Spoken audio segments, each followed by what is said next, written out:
Puji nama Tuhan, Shalom. Selamat pagi Bapak Ibu. Apa kabarnya pagi hari ini?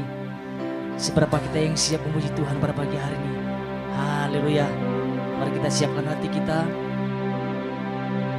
Kami sungguh berucap syukur Tuhan buat kebaikan-Mu di dalam kehidupan setiap kami.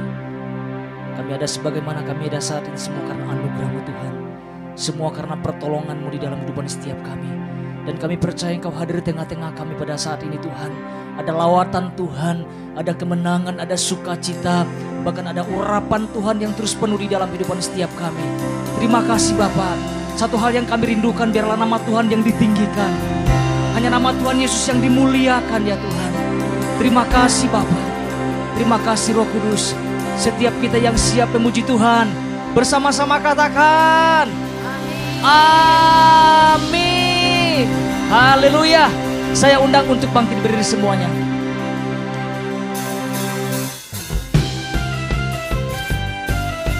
Pada pagi hari ini kita akan mengangkat pujian kita kepada Tuhan. Amin. Haleluya.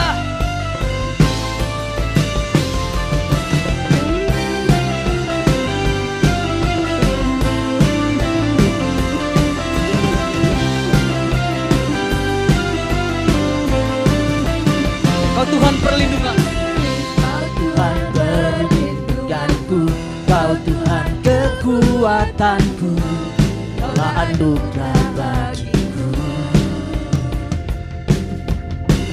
Kau Tuhan perlindunganku, Kau Tuhan keselamatanku, percaya Kau berkuasa. Janji-Mu nyata dalam, berserah kepadamu. Haleluya. Sebab nama-Mu besar, dahsyat-dahsyat dalam hidupku. Haleluya. Kami bersorak, ku bersorak Yesus dahsyat. Ku bersorak Yesus, Kau Raja mulia.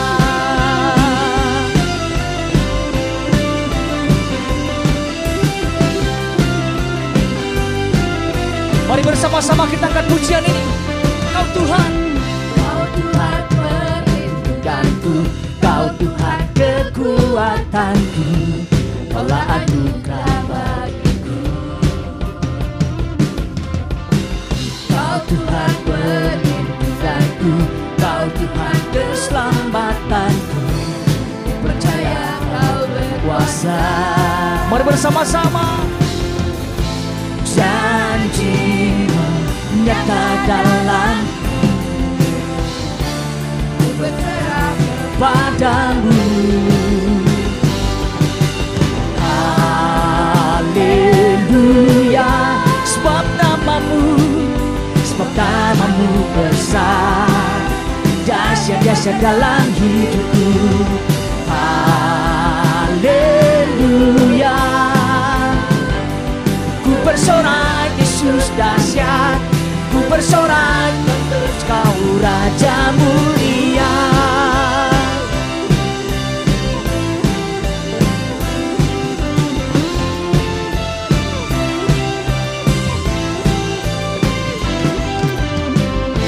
Janji-Mu nyata dalam, ku berserah kepadamu. Haleluya. Sebab nama-Mu besar, dahsyat-dahsyat dalam hidupku. Haleluya. Ku bersorak Yesus dahsyat, ku bersorak Yesus, Kau Raja mulia. Haleluya. Sebab nama-Mu besar. Haleluya. Dahsyat-dahsyat dalam hidupku. Haleluya. Ku bersorak Yesus dahsyat, ku bersorak Yesus, Kau Raja mulia.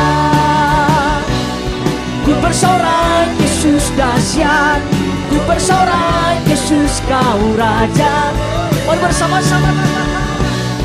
Ku bersorak Yesus dahsyat, ku bersorak Yesus kau raja mulia.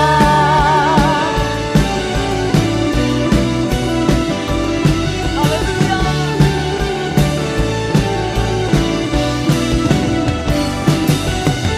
Berikan sorak-sorak yang terbaik bagi Tuhan. Haleluya, kasih setia Tuhan tak berkesudahan. Haleluya. Masih semangat memuji Tuhan? Yang semangat berikan tepuk tangan yang paling merebut Tuhan. Come on.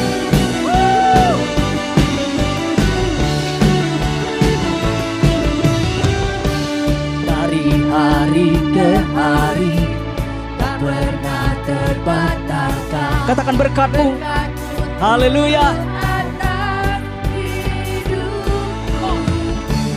Dari hari ke hari tiada pernah tertunda. Katakan kesetiaan-Mu Tuhan. Haleluya. Dan bagiku tak berkesudahan kasih setia-Mu Tuhan.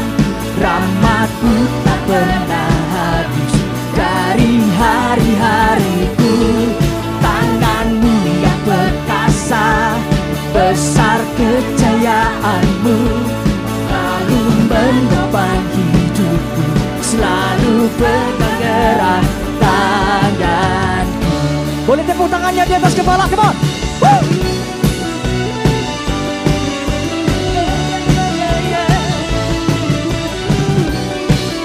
Mari kita akan pujian bersama-sama. Katakan dari hari ke hari. Dari hari ke hari tak pernah terbatalkan. Katakan berkat-Mu. Haleluya. Dari hari ke hari tiada pernah tertunda. Kesetiaan-Mu Kau limpahkan. Siapa lompat bagi Tuhan? Kesudahan kasih setia-Mu Tuhan. Haleluya. Dari hari-hariku tangan-Mu yang perkasa, besar kejayaan-Mu, selalu menopang hidup. Haleluya. Tak berkesudahan kasih setia-Mu Tuhan. Katakan rahmat-Mu Tuhan. Dari hari-hariku tangan-Mu yang perkasa, besar kejayaan-Mu, selalu menopang hidupku, selalu pegang erat tanganku. Seberapa kita yang percaya bahwa Tuhan hadir di tengah-tengah kita saat ini. Dia penyelamat setiap kita, katakan amin. Haleluya. Oh.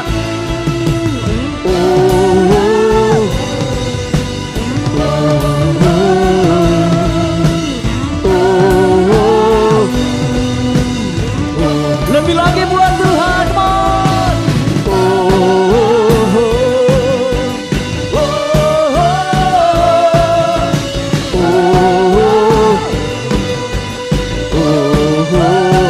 Tak berkesudahan bersama-sama. Tak berkesudahan kasih setia-Mu Tuhan. Rahmat-Mu tak pernah habis dari hari-hariku. Tangan-Mu yang perkasa, besar kejayaan-Mu, selalu menopang hidupku, selalu tak berkesudahan, tak berkesudahan kasih setia-Mu Tuhan. Rahmat-Mu tak pernah habis dari hari-hariku. Tangan-Mu yang perkasa, besar kejayaan-Mu, selalu menopang hidupku, selalu pegang erat tanganku. Berikan sorak-sorak yang terbaik bagi Tuhan. Katakan haleluya. Haleluya. Kuasa-Mu sungguh tak terbatas. Katakan dengan keajaiban-Mu.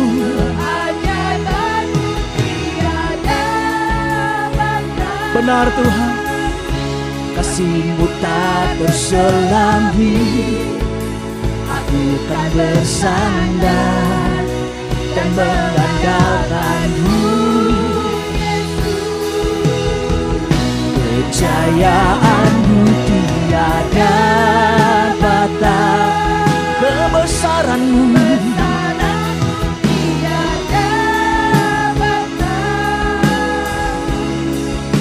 sebab bagi-Mu Tuhan tiada yang mustahil.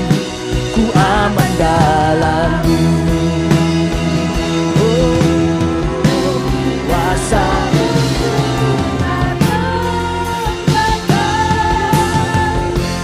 keajaiban-Mu tiada. Katakan kasih-Mu Tuhan, kasih-Mu tak terselambi. Aku kan bersandar dan mengandalkan-Mu. Hanya Yesus yang kami andalkan. Kejayaan-Mu tiada batas, kebesaran-Mu. Katakan sebab bagi-Mu Tuhan, sebab bagi-Mu Tuhan tiada yang mustahil. Ku aman dalam-Mu. Mari kita angkat pujian dari awal. Tuhan tak pernah terlambat dan tak pernah terlalu cepat. Tuhan tak berlalu dan tak pernah. Katakan Tuhan bersama-sama. Tuhan tak pernah terlambat dan tak pernah terlalu cepat. Tuhan selalu tepat waktu, tak pernah Dia ingkar janji. Katakan kuasa-Mu, kuasa-Mu sungguh tak terbatas. Keajaiban-Mu tiada batas. Kasih-Mu aku kan bersandar dan mengandalkan-Mu Yesus. Kejayaan-Mu batas. Katakan kebesaran-Mu, kebesaran-Mu tiada batas. Sebab bagi-Mu Tuhan tiada yang mustahil. Ku aman dalam-Mu. Sebab bagi-Mu Tuhan, sebab bagi-Mu Tuhan tiada yang mustahil. Ku aman dalam-Mu. Sebab bagi-Mu Tuhan tiada yang mustahil. Ku aman dalam-Mu. Mari kita sembah Dia. Mari tinggikan nama Yesus.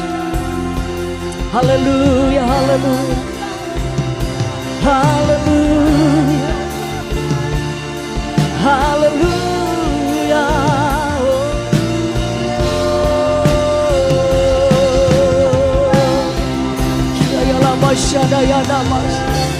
Kami sembah Kau Tuhan, kami tinggikan nama-Mu.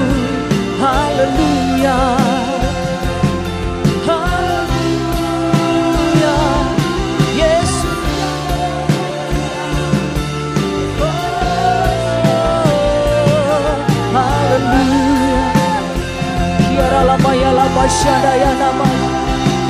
Haleluya, haleluya. Kau serukan nama Yesus. Kiara lama laya lama shande. Haleluya. Haleluya, haleluya.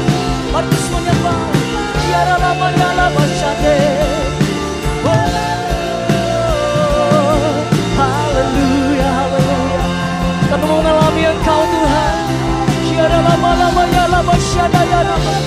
Kami mau mengalami Engkau pagi hari ini. Haleluya, haleluya.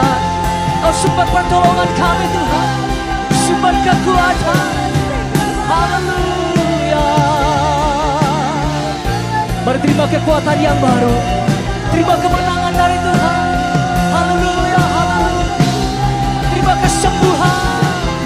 Haleluya.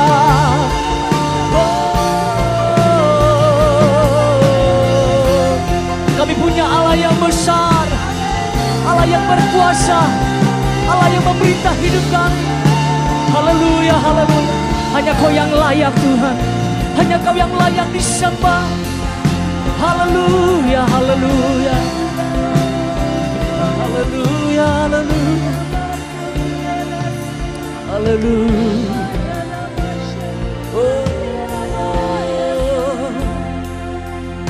Haleluya, haleluya.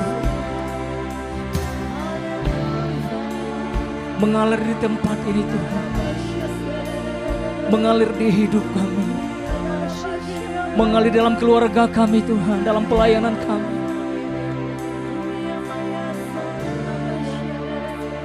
Mari datang secara pribadi kepada Tuhan pagi hari ini. Mari angkat suaramu sembah Dia. Dia ada di tempat ini. Kami kagum akan Engkau Tuhan. Kami mau bersandar kepadamu, kepada kekuatan-Mu Tuhan, kepada firman-Mu, kepada setiap perkataan-Mu di dalam kehidupan setiap kami. Terima kasih buat pesan-Mu Tuhan dalam minggu ini, dalam kehidupan kami. Kami mau tanggalkan jubah yang tidak berkenan di hati-Mu. Ini hidup kami Tuhan. Ini hidup kami. Mari Tuhan. Lebih lagi penuhi setiap kami. Kami memerlukan Engkau Tuhan. Kami memerlukan setiap perkataan-Mu di dalam kehidupan setiap kami. Ini hidup kami, Yesus. Mari kita terus menyembah Dia. Mari hampiri Tuhan. Haleluya, haleluya. Oh, haleluya, haleluya. Oh, kiara lama-lama ya lama syada ya nama. Kiara lama-lama ya lama syade.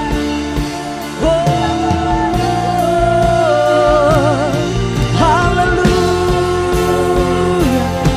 haleluya, Yesus.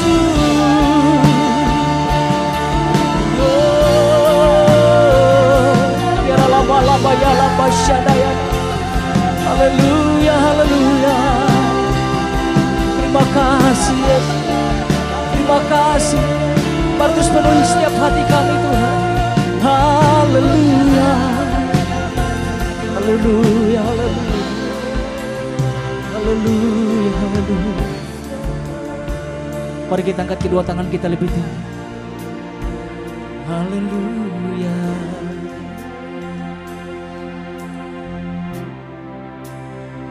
Yang membelah laut, yang teduhkan badai, yang mustahil pun terjadi karena kuasa-Mu yang pegang hidupku,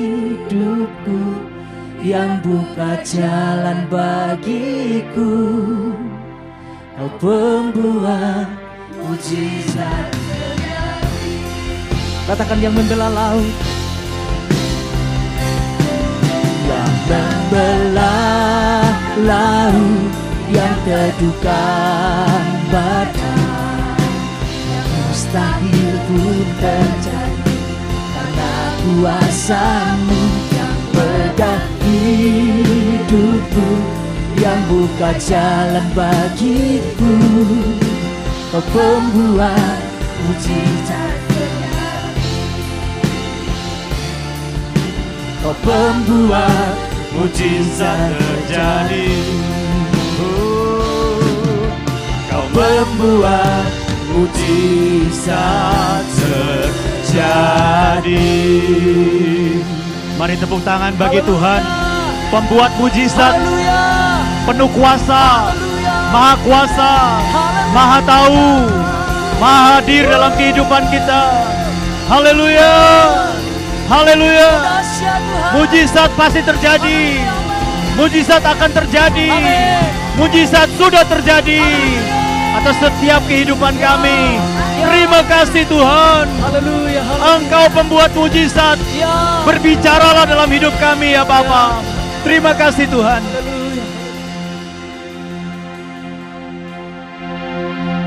Apapun keadaan kami hari ini, teduhkan hati kami Bapa. Di dalam keteduhan itu kami boleh mendengar suara-Mu. Mari Bapa berbicara.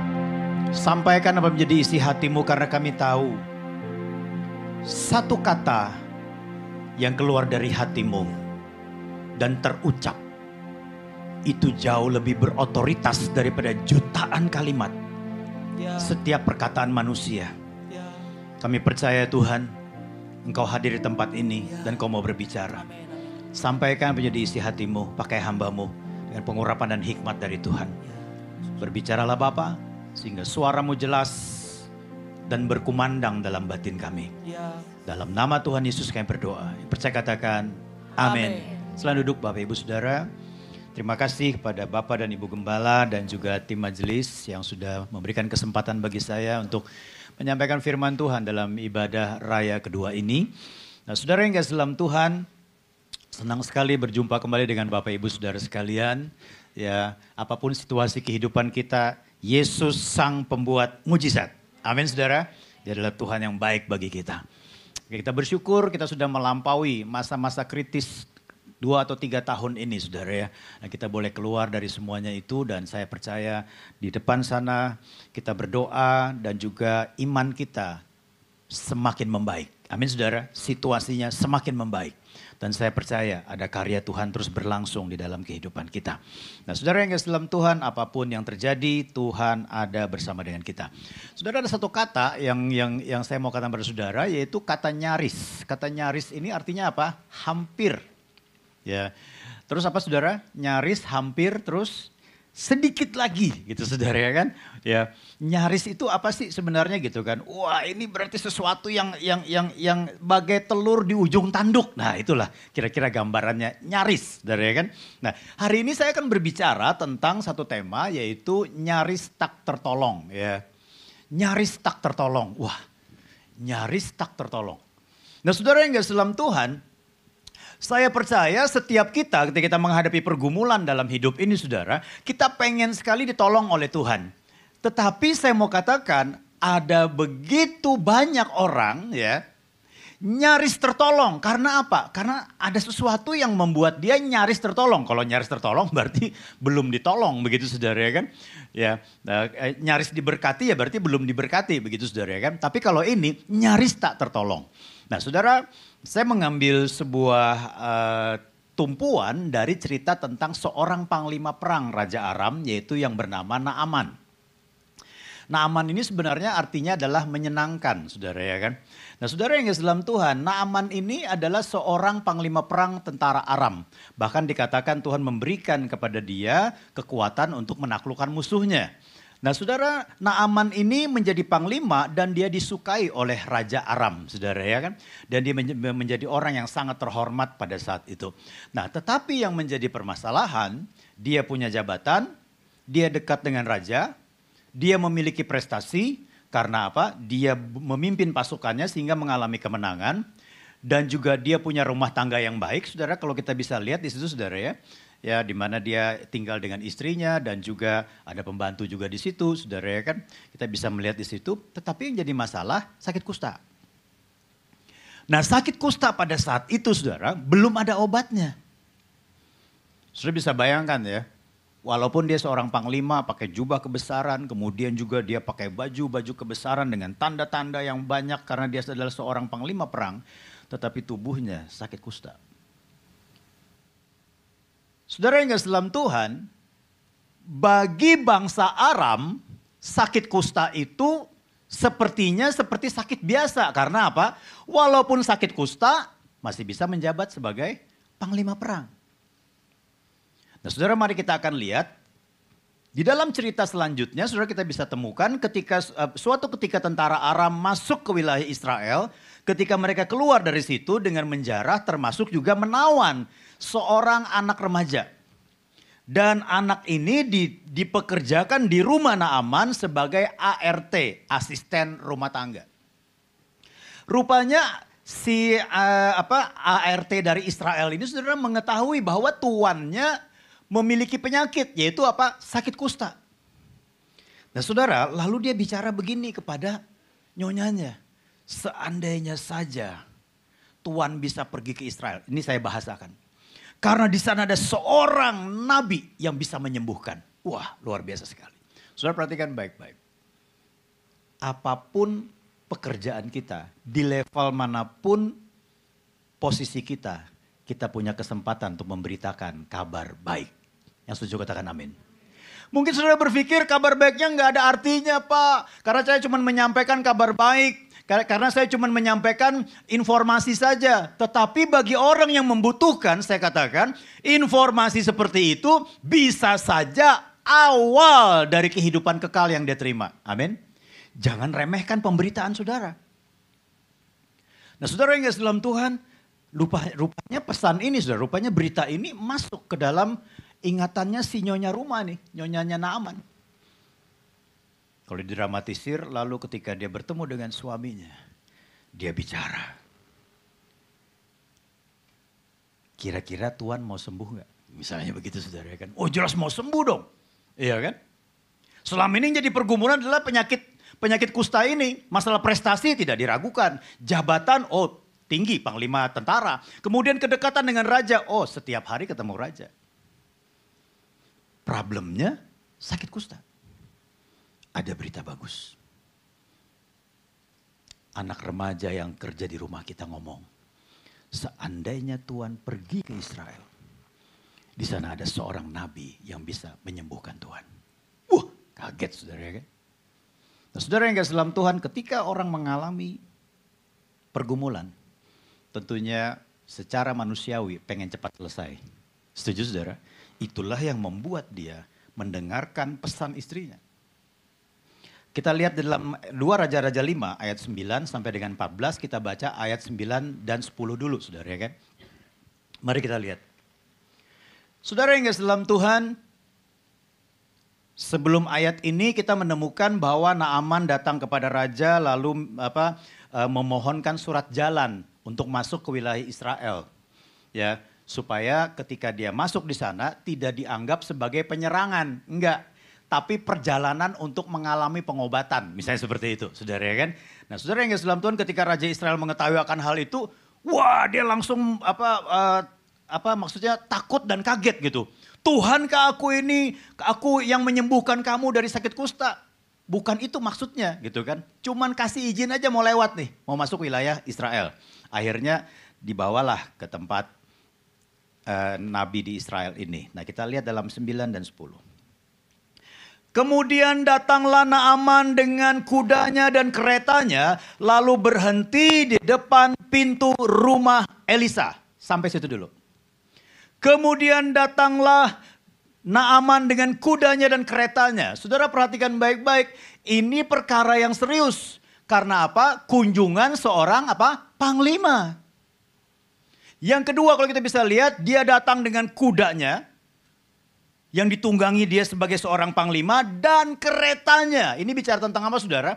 Bicara tentang adanya kehadiran kereta yang membawa barang-barang berharga. Untuk apa? Ketika kesembuhan terjadi, maka dia akan berikan hadiah kepada orang yang bisa menyembuhkan. Nah, saudara yang kasih dalam Tuhan, dia sampai ke depan pintu rumah Elisa.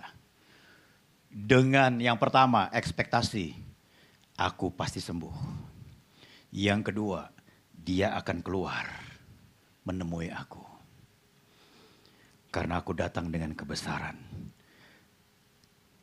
Ada kuda, ada kereta, ada tentara, ada hadiah-hadiah yang akan diberikan. Saudara perhatikan ayat 10. Elisa menyuruh seorang suruhan kepadanya mengatakan, pergilah mandi 7 kali dalam sungai Yordan, maka tubuhmu akan pulih kembali sehingga engkau menjadi tahir. Wah, disinilah terjadi sesuatu saudara. Seringkali kan kita sama Tuhan tuh kan ekspektasi kita besar saudara ya. Ya, kalau lagi kekurangan masalah finansial gitu ya. Tuhan, aku pernah dengar kesaksian ada seorang hamba Tuhan ketika dia berseru kepada Tuhan, nomor rekeningnya kosong Tuhan. Tiba-tiba ada salah transfer. 40 juta Tuhan gak tanggung-tanggung. Sampai dia tahan 3 bulan gak ada yang komplain Tuhan. Oh itu berkat dari Tuhan. Bukankah engkau bisa melakukannya buat aku juga? Di sini gak ada saudara kayak gitu saudara. Tapi terkadang orang ketika mengalami kesusahan kan ekspektasinya terhadap Tuhan itu kan macam-macam. Setuju ya? Ya. Terus ketika sakit juga, wah Tuhan aku percaya mujizat pasti terjadi. Tuhan pasti menyembuhkan dengan cara seperti ini. Iya kan? Misalnya apa saudara? Wah sakitnya parah, Tuhan bisa melakukan mujizat. Plek langsung selesai penyakitnya dan sembuh gitu. Ekspektasi kita banyak. Tetapi ketika di-compare dengan kenyataan. Banyak yang berbeda atau yang sama? Banyak yang berbeda atau sama? Beda. Amin. Begitu juga yang dialami oleh Naaman ketika dia berdiri di depan pintu rumah Elisa. Sudah bisa bayangkan. Ya. Ada seorang pejabat tinggi mampir ke depan gedung ini. Karena dia tahu di gedung ini ada mujizat terjadi. Ada kesembuhan terjadi. Ada kelepasan terjadi. Ada kuasa Tuhan yang dinyatakan. Wah dia pengen ketemu pendeta yang di dalam. Yang penuh dengan kuasa itu. Dia datang dengan ajudannya, dengan mobilnya. Pejabat penting, set di depan. Dia berharap pendeta yang buat mujizat melalui tangannya Tuhan membuat mujizat itu turun. Tapi yang keluar Asher. Tahu saudara? Asher yang keluar. Pak. Tadi pendetanya ngomong begini. Bapak pergi aja ke sungai apa nih yang terkenal sungai itu? Apa? Cipundung. Sungainya sama udahlah itulah. Bapak turun ke sana. Celup 7 kali Pak. Kira-kira gimana Pak? Pejabat ini responnya. Happy sir, hore, oke nggak apa-apa ya, terima kasih salamnya sama pendetanya gitu saudara kan. Lalu dia pergi ke kali itu turun 7 kali. Atau dia kasih ajudannya, kamu naik. Paksa pendetanya turun. Ya. Kira-kira gambaran seperti itu saudara. Ekspektasi Naaman begitu luar biasa. Apalagi dengan segala atribut yang dia punya. Makanya saudara ya. Ini kesimpulan kecil yang kita bawa, kita ambil. Kalau datang kepada Tuhan, jangan sibuk bawa atribut. Setuju gak saudara? Datanglah dengan kerendahan hati karena kita yang butuh Tuhan. Amin. Nah saudara, mari kita lihat. Tetapi dalam adegan selanjutnya, saudara, kita lihat dalam ayat yang ke-10 tadi ya. Elisa menyuruh seorang suruhan kepadanya mengatakan, pergilah mandi 7 kali dalam sungai Yordan, maka tubuhmu akan pulih kembali sehingga engkau menjadi tahir. Yang ngomong siapa? Elisa memang. Tetapi yang ngomong ke Naaman siapa? Pembantunya.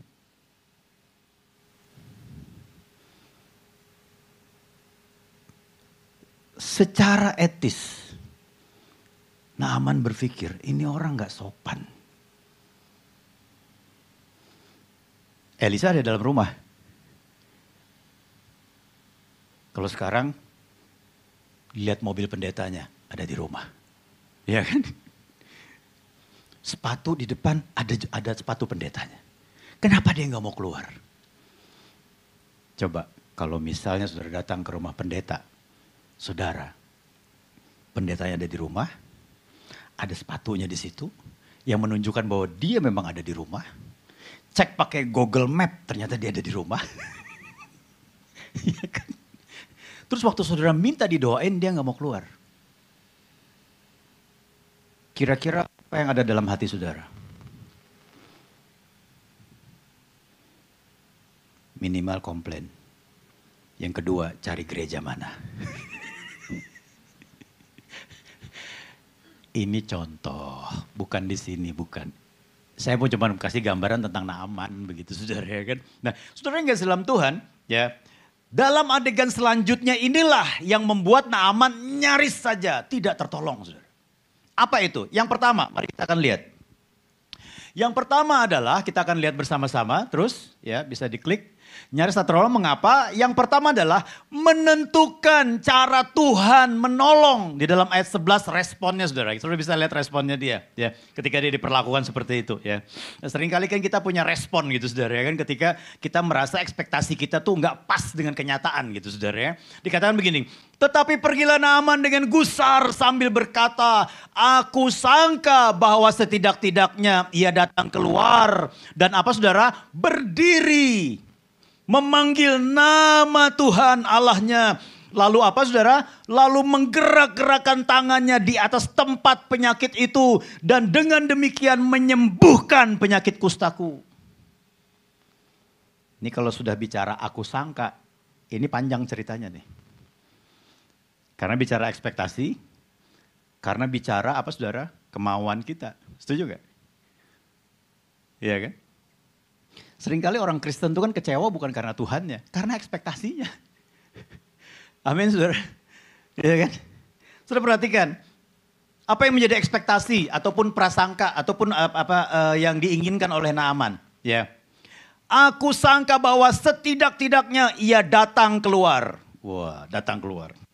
Lalu berdiri di depan Naaman, memanggil nama Tuhan Allahnya yang menjadi sumber pembuat mujizat. Dan apalagi saudara, menggerak-gerakkan tangannya di atas tempat penyakit itu. Dan dengan demikian menyembuhkan penyakit kustaku. Saudara perhatikan, walaupun di negeri Aram, kusta tidak masalah. Kena penyakit kusta, masih bisa menjabat jadi panglima perang. Tetapi bagi bangsa Israel, kusta masalah serius. Amin.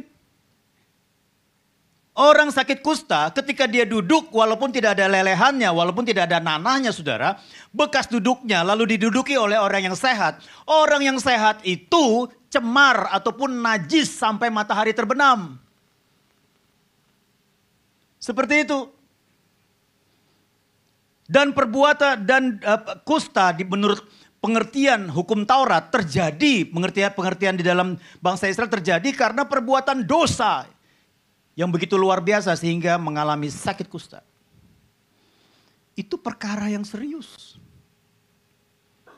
Amin saudara. Maaf kata kebanyakan orang Kristen tuh gini ya. Dia menganggap dosa saya kan gak ada masalah lah. Yang penting sembuhin aja lah Tuhan gitu saudara. Kita meremehkan apa yang pernah kita perbuat. Kita meremehkan pelanggaran yang pernah kita buat gitu. Sehingga mengakibatkan bisa saja karena dalam Alkitab juga dikatakan ada orang sakit karena perbuatan dosanya. Setuju gak saudara?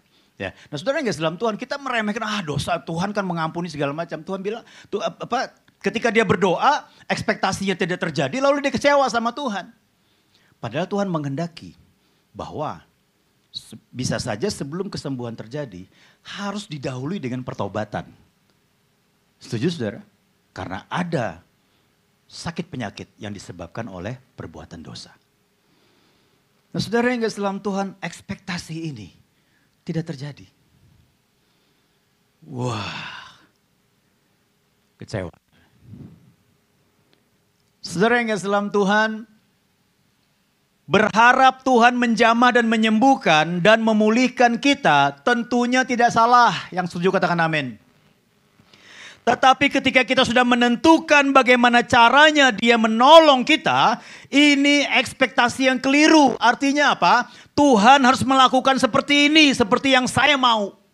Karena apa saudara? Karena kita tahu bahwa Tuhan adalah pembuat mujizat. Dia bisa melakukan mujizat dengan berbagai macam cara. Dan juga dia bisa melakukan mujizat dengan melalui siapapun. Katakan amin. Itu yang ada di hati Tuhan. Saudara yang kasih dalam Tuhan. Ketika kita berdoa, tetap arahkan hati kita kepada kedaulatan Tuhan. Bukan hanya berfokus kepada apa yang kita mau. Karena ketika dia menjawab doa kita, sesuai dengan maunya dia, kehendak dia, itu pasti yang terbaik bagi kita. Inilah yang seringkali membuat orang Kristen tidak bisa memahami dan kecewa. Karena dia memaksa Tuhan untuk menjawab doanya dengan caranya dia, bukan cara Tuhan.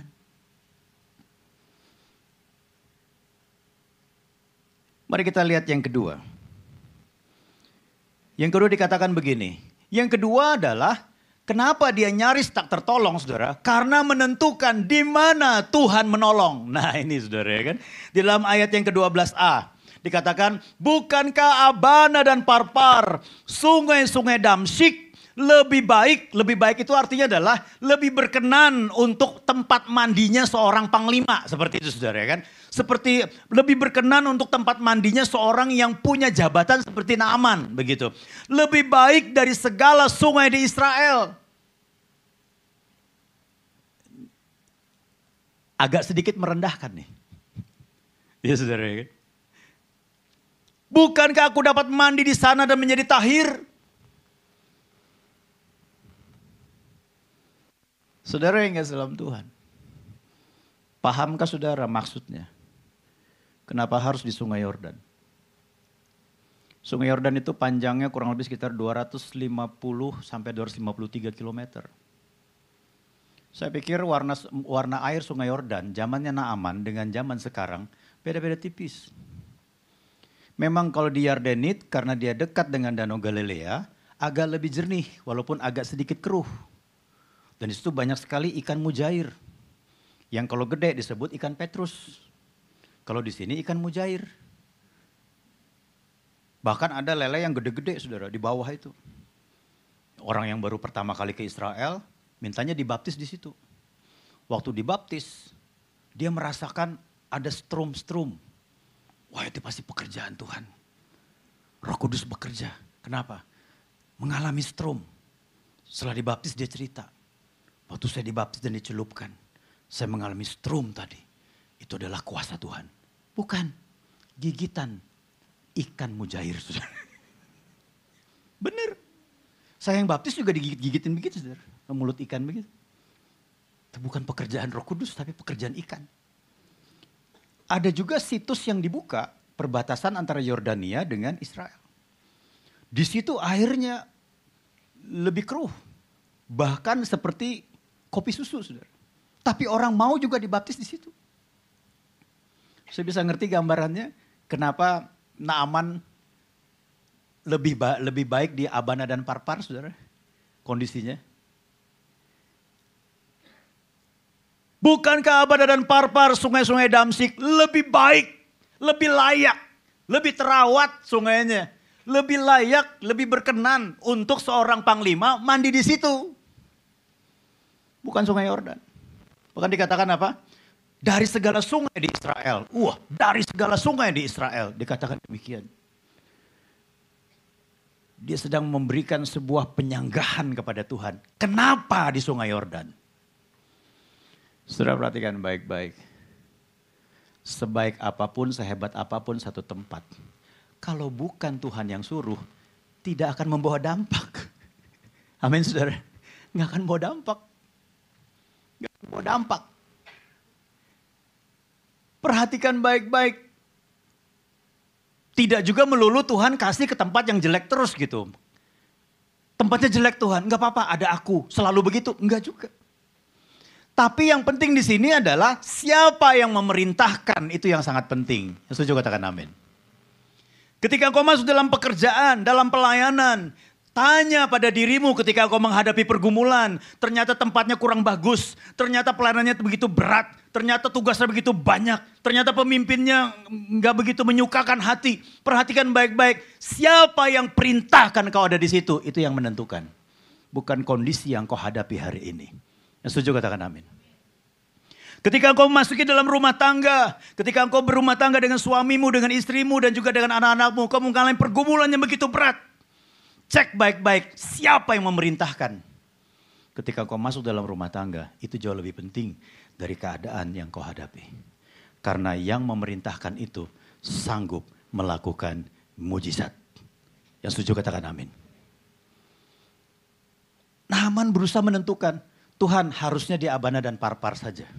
Atau salah satulah. Mau 7 kali, kalau saya dramatisir. Mau 7 kali, mau 14 kali. Mau 70 kali, nggak ada masalah. Itu nggak ada di Alkitab saudara. Maksudnya saya memberikan sebuah gambaran. Naaman lebih setuju di situ. Daripada Sungai Yordan. Tahukah saudara, kenapa Tuhan memerintahkan di Sungai Yordan? Karena dia mau membuktikan. Bukan masalah di mana engkau harus mandi. Siapa yang memerintahkan. Dan ketika perintah itu dilaksanakan, mujizat terjadi. Ketika dia memberikan perintah, saudara. Ketika dia memberikan perintah, dia tidak sedang membutuhkan pendapat kita. Setuju gak? Seringkali kan kita berdebat sama Tuhan. Enggak begitu Tuhan. Tuhan pernah enggak berdiskusi dengan manusia? Pernah. Waktu dia mau musnahkan Sodom dan Gomora. Setuju saudara? Ya, dia datang kepada Abraham, dia berkata begini, Abraham itu sahabat aku. Aku harus ngomong sama dia untuk rencana pemusnahan ini. Karena di kota Sodom itu ada siapa saudara? Lot dan keluarganya. Lalu Tuhan datang kepada Abraham. Lalu Abraham bilang begini, seandainya ada 50 orang. Apakah engkau musnahkan? Tidak. 40 orang engkau musnahkan? Tidak. 30 orang engkau musnahkan? Tidak. 20 orang engkau musnahkan? Tidak. Tuhan jangan marah kalau ada 10 orang. Engkau musnahkan? Tidak. Sekali lagi Tuhan, jangan marah. Kalau ada 5 orang yang takut akan engkau. Kau musnahkan? Enggak. Tapi ternyata enggak sampai 5 orang. Akhirnya dimusnahkan. Tetapi dalam kasus Naaman, dia memberi perintah, dia tidak sedang membutuhkan pendapat orang. Amin. Ada kalanya Tuhan bisa diajak ngobrol, berdiskusi, tapi ada kalanya perintahnya hanya bisa diresponi sebagai respon yang terbaik adalah taati. Amin. Inilah yang akan mendatangkan perubahan. Bukan masalah tempat, bukan masalah tindakannya. Tetapi ketika engkau belajar menjadi taat, disitulah terjadi yang namanya apa saudara? Tindakan ketaatan itu. Saudara yang kasih dalam Tuhan, mari kita lihat sikap yang membuat dia nyaris tak tertolong. 2 Raja-Raja 5 ayat 12b dikatakan begini. Kemudian berpalinglah ia dan pergi dengan panas hati. Nah inilah yang membuat dia nyaris tak tertolong saudara. Kemudian pergilah dia, kemudian berpalinglah dia. Pergi. Dengan apa? Panas hati.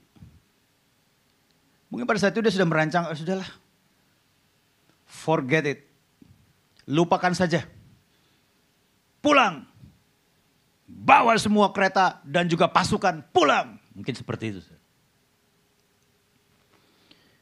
Dan ditambahkan lagi apa saudara? Panas hati. Panas hati. Marah. Saudara, Ketika ekspektasi saudara tidak sesuai dengan kenyataan yang Tuhan perhadapkan dalam hidup saudara, jangan buru-buru panas hati. Memang saya tahu respon emosional ketika keinginan kita tidak tercapai, biasanya ada kekecewaan. Setelah kekecewaan naik tingkat jadi marah. Setelah marah naik tingkat jadi benci. Setelah benci naik tingkat lagi karena benci nggak terbalaskan jadi dendam. Setelah dendam tidak terbalaskan juga jadi kepahitan. Sampai pada kecewa, cepat selesaikan. Karena stadium lebih awal itu jauh lebih baik dan lebih mudah untuk memperbaikinya. Katakan amin. Tolong pelajari dulu apa yang Tuhan katakan. Jangan buru-buru marah. Memang saya katakan pada saudara, pasti kalau kita sakit, kalau kita mengalami pergumulan, kalau kita mengalami permasalahan finansial, kita pengen cepat Tuhan tolong. Tuhan tolong, berikan pertolonganmu cepat Tuhan, cepat Tuhan, cepat Tuhan. Tapi Tuhan sepertinya silent. Enggak berbuat apa-apa.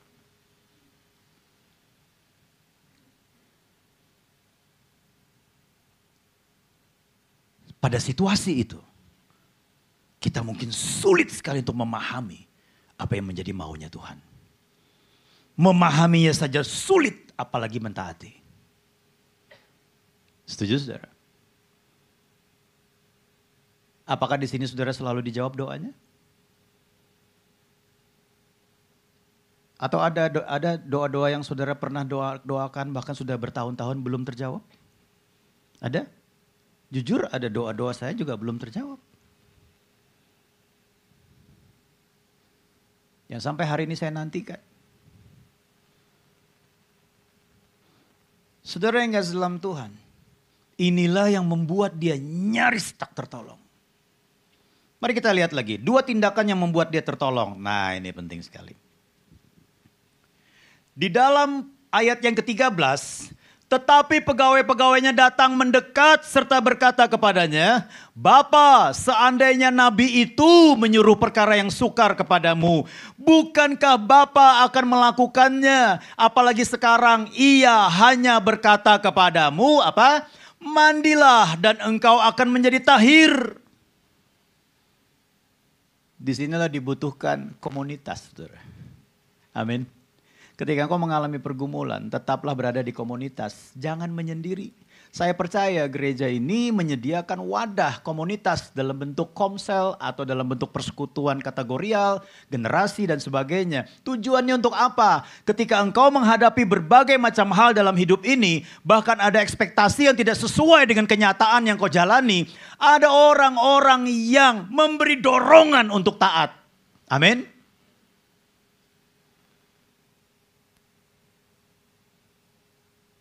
Ketika pasukan dan Naaman sudah mengarah pulang, beberapa pegawainya merasa berkepentingan untuk bicara dengan tuannya. Tuan, bukankah perkara-perkara yang sulit telah engkau kerjakan? Karena dia adalah panglima perang, minimal jenderal bintang 3. Atau mungkin bintang 4. Bintang 5 jenderal penuh. Bintang 7 itu kepala pusing, saudara.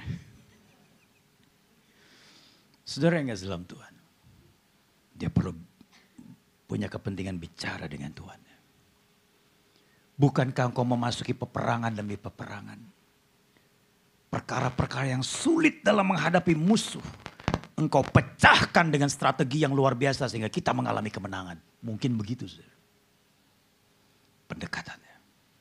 Masa cuman turun ke sungai Yordan, berendam 7 kali, engkau tidak bisa lakukan. Wah, ini kalau punya pengerja begini, perlu dipromosikan. Kenapa? Karena dia memperhatikan langkah dari Tuhannya. Nah, saudara yang kasih dalam Tuhan, bersyukurlah jika kita dikelilingi orang-orang yang tidak selalu sepakat dengan kita. Setuju, saudara? Walaupun terkadang menyakitkan ya. Sebab sikap kita terhadap segala situasi tidak selalu benar. Amin. Dan yang kedua, justru ketidaksepakatan mereka bisa menjadi kebaikan bagi kita.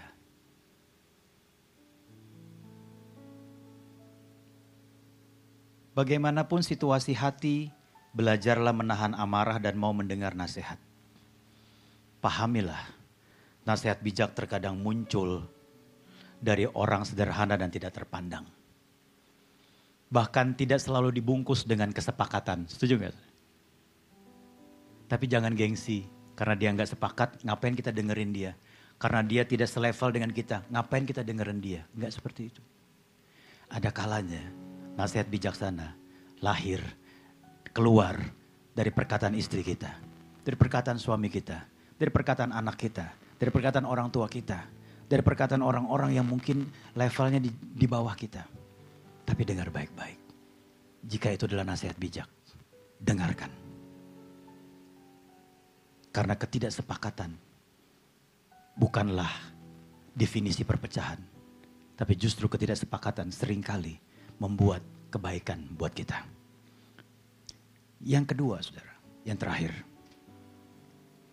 Di dalam ayat 14, maka turunlah yang membenamkan dirinya 7 kali dalam sungai Yordan, sesuai dengan perkataan abdi Allah itu. Lalu pulihlah tubuhnya kembali seperti tubuh seorang anak dan ia menjadi tahir.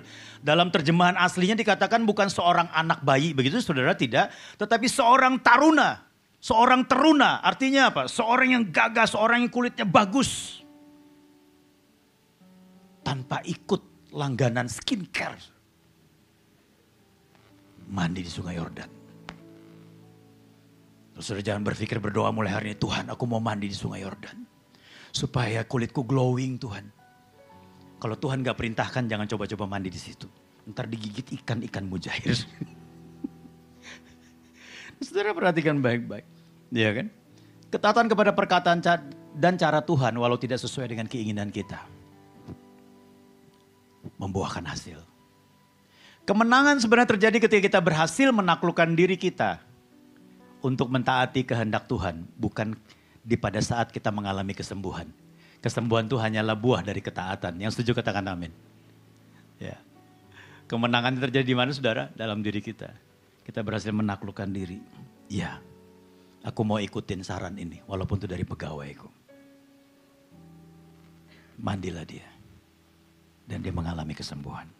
Amsal 13:13 sebagai ayat yang terakhir. Siapa meremehkan firman, dia akan menanggung akibatnya. Tetapi siapa taat kepada perintah, akan menerima balasan. Wow, luar biasa sekali. Mari kita belajar untuk melihat Tuhan dengan segala kemampuan, kemahabesarannya, kemahatahuannya, kemahakuasaannya. Ketika engkau berdoa, jangan memaksa Tuhan untuk melakukan seperti caramu. Seperti yang kau mau. Kecuali engkau memiliki keintiman dan Tuhan berkata, apa yang harus kulakukan? Berdoa dan melihat bahwa dia berdaulat atas kehidupan saudara. Jangan marah dan benci kepada orang-orang yang tidak sepakat dengan saudara. Ada kalanya ketidaksepakatan itu justru bertahan kebaikan bagi kita. Mari kita bawa hidup kita di hadapan Tuhan. Terima kasih Bapa di surga. Terima kasih Tuhan. Kasih setiamu.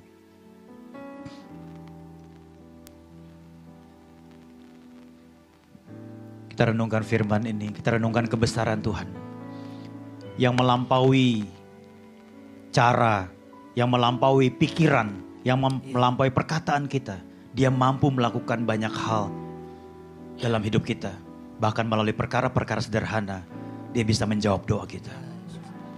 Terima kasih Tuhan. Terima kasih. Mari sembah Tuhan. Mari bawa hatimu di hadapan Tuhan.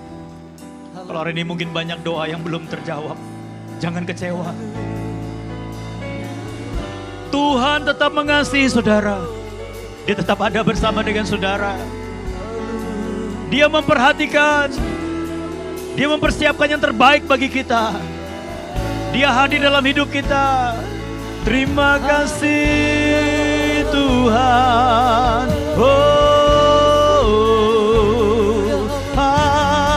Haleluya. Mari kita berdiri bersama-sama sembah Tuhan. Kau Kau pembuat mujizat, Kau Tuhan yang penuh kuasa. Kami bersyukur kalau kami menyembah Engkau di dalam Yesus.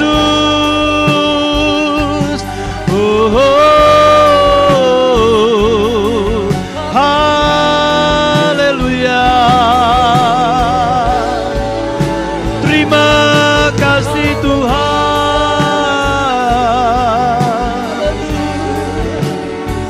Terima kasih Tuhan.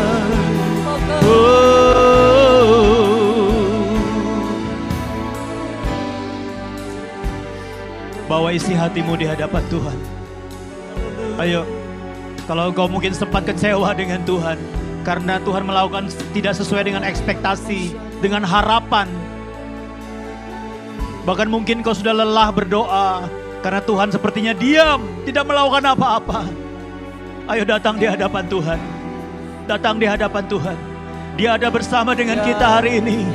Dia ada bersama dengan kita hari ini. Menjawab setiap hati. Menjamah setiap hati.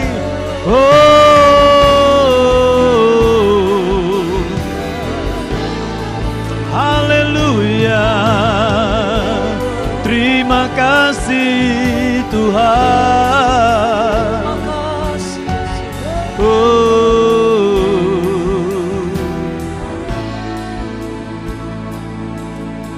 Segala puji syukur bagimu, ku tinggikan namamu selalu. Amin.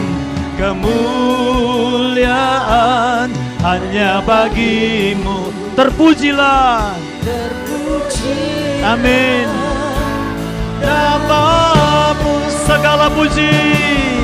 Segala puji syukur bagimu. Oh, ku tinggikan namamu selalu. Kemuliaan hanya bagimu. Terpujilah. Amin. Mari bawa hatimu di hadapan Tuhan. Kiranya Tuhan menjamah hatimu, mengganti kekecewaan dengan ucapan syukur.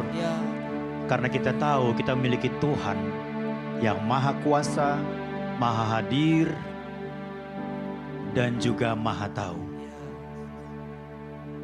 Terima kasih Tuhan. Ku naikkan syukur. Ku naikkan syukur padamu Yesus. Ku sembah sujud kepadamu Tuhan. Di hadapan tata kemuliaan-Mu, ku tinggikan, ku agungkan selamanya. Segala puji, segala puji, syukur bagimu. Oh, ku tinggikan namamu selalu. Kemuliaan hanya bagimu. Terpujilah, terpujilah namamu. Segala puji, segala puji, syukur bagimu. Ku tinggikan namamu selalu. Amin. Kemuliaan hanya bagimu. Terpujilah, terpujilah namamu. Saudara yang sepakat dengan firman Tuhan ini, tetap buka tangan di hadapan Tuhan.